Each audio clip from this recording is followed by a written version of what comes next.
are you wearing a Klan shirt? I'm like, no, it's dude, you got waterboarded in Guantanamo, and they're like, oh, and just like telling them. And also, I think it helps that this is in red, and the print was in white, and white on black originally, and I just like printed a red one for myself. Yeah.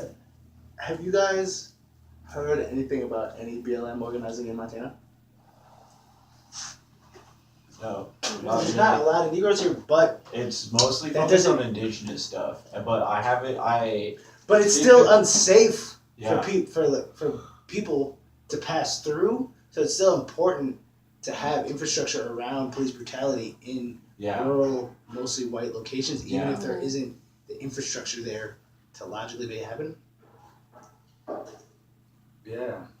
Like we were driving through Matthew Shepherd land, and I was just like, this was the first tour, you know? Yeah. And we like hit through, and it's like you see the name on the thing, and you're like, that name's kind of familiar. Why do I know that? Oh, someone was beaten to death here for being different, and I'm very different.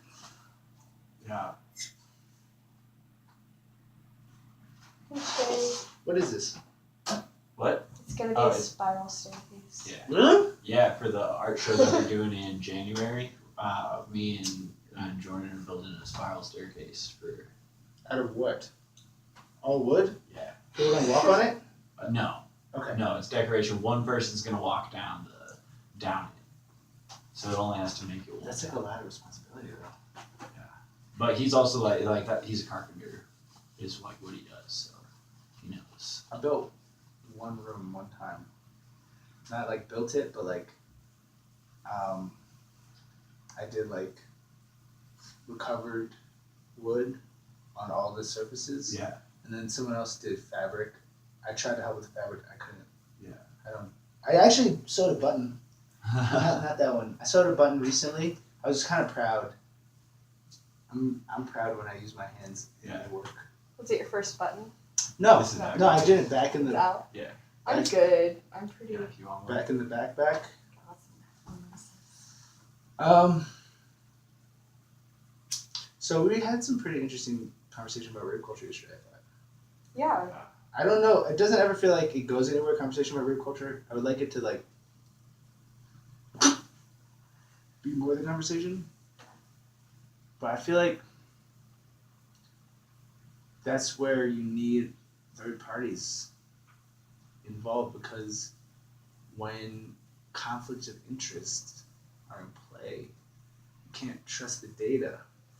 And there's this like vision of objectivity, like as though it exists. Like objectivity is a thing, but it's not a thing. You know, it's just like everyone has their perspective, and you got to combine them to make any sense of anything. And like the infrastructure that I've heard, I don't know about you guys, in the comedy scene is the most active like infrastructure of dealing with sexual predators that I've experienced. And in the comedy scene in multiple cities that I've seen, like there's a real specific, like people make lists, and then they have like really like long ethical conversations about whether to ostracize people and how, and whether one complaint should be enough to ostracize someone. You know what I mean? Which I don't have an answer for, because I think obviously you have to trust survivors, but at the same time, can you take one person's word as a reason to completely ostracize someone from the community? And there's intersections of like understanding that are necessary. So if you're gonna have a group of people talking about why and how things went down, in terms of like, not in terms of like judging the survivor's experience, but in terms of figuring out as a community, you know what I mean, how to like structure the response, you have to have a confluence of perspectives. You can't just have all people who have very similar experiences and then be able to fairly judge. Basically what I'm saying is like,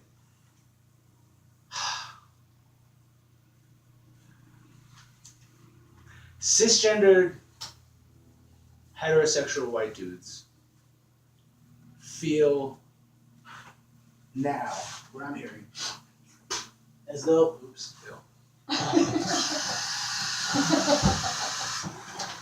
feel as though like they're not allowed to exist.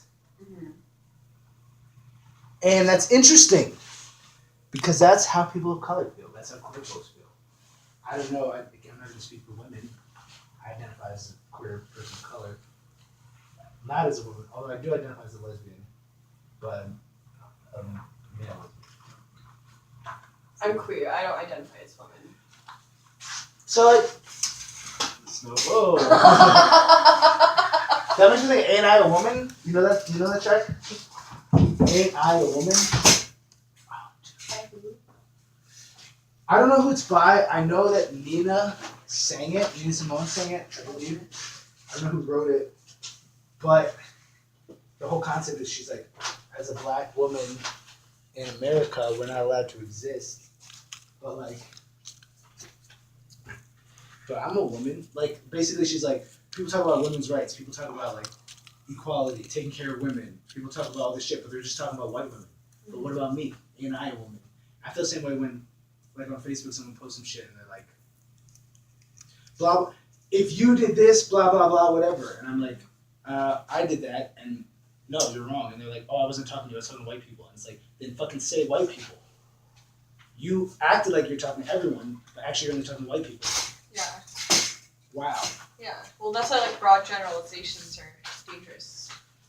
Especially fucking Facebook rant type stuff that's not specific. But people have I like, just avoid, I think- I just try to avoid like when like pissed off and like want to rant about shit. I'm just like, I should not vent about this on Facebook, and just like, I don't know. I feel like you just or like when I find something, like when I find myself like going to like getting really worked up about somebody's stupid ass shit, I'm just like, I'm not gonna do like. I feel like the social media, like, yeah, it's a platform that it should be used for that, but it's not, and just start. But honestly, I booked like 2 national tours on Facebook, so Facebook isn't nothing. No, definitely. You know what I mean? think it definitely has its purpose. Like, I think, like, if the news feed just went away, you know, like, that's a great way of sharing things with people, but, like if it was just not constantly bombarding you with shit that, like, people are saying, and, like, yeah, it has its functions, like, event booking is a great thing for it. And, like, that's how we did all of our shows, like, Right? It's like, with Extra how do you even Crispies. book a tour without Facebook if you don't have like a professional representative, dude? Right, you can't survive without having some kind of social media presence. Well, Like, but it's not as just a the bit, presence, and it's it's also, the like- network. It's like Yeah. the simple way. Like, I've been calling people on Facebook now, not even on purpose, like by accident, but now I'm like I can send messages to 6 people and then call all of them at once in one fucking frame. I don't have another Yeah. option that does that. Yeah. And I need that because they won't all pick up, but whoever pick, you know what I mean? Yeah. It's like really useful, and the people get really annoyed. Some of them, not all of them. I'm gonna try to roll one more if you don't mind. I think, yeah, we're out of the spirit picker, so you gotta use. All right. It's good. This is gonna be really awkward. Do you want me to just roll another one? Well, I want you to, but You your also hands wanna are try. busy. Well, no, it's not that I want to try, but I think. You that, act like I've never rolled while smoking before. Okay, now let's see. Go for it. Shit. Act like you know and shit. So, what do you guys think of the song? What song? In terms of the messaging, I admit it's questionable, but it's Biggie Smalls. I used to get feels on a bitch. Now I throw shields on a dick to stop me from that HIV shit. Niggas know they saw as a villain, playing the villain, prepare for this rap killing. Biggie Smalls is the illest. The styles is playing out like I don't know what you're talking about, Willis. The thrill is gone. The black Frank White here to recite and throw dick to dykes. Niggas are like, bitches are like them brainless. No, hoes are like them brainless. Guns are like them stainless. Steel. I want the fucking fortune like the wheel. I squeeze gats till my clips is empty. Don't tempt me. And then after me, Meth comes in. He goes, "It's me." It's like, "Don't tempt me." And Meth goes, "THOD, man." And he introduces himself by spelling his name on top of the N. The message is questionable, but I think it's the biggest best song actually. Okay. I'm just like honestly like 2 super white people like trying to recreate Biggie Smalls on the bass of the drums. Yeah, but he was sampling. Who got sampled on that song? I'm guaranteed there's some white people that got sampled on that song. Okay. Yeah, I'm not a fan of like bitches and hoes language, but whatever. Well, so I can drop out the verbiage. We talked about it yesterday.